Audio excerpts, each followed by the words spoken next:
So I had no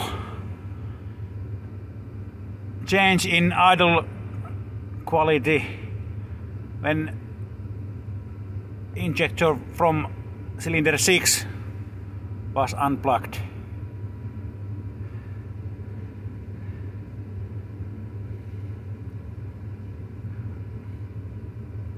Compared to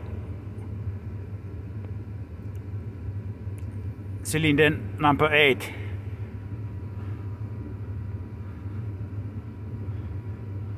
So next we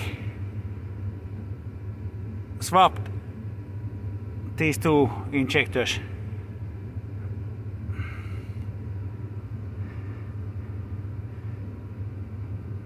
That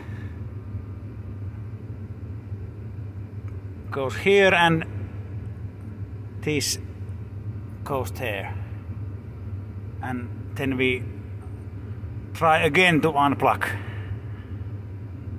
those while it's running.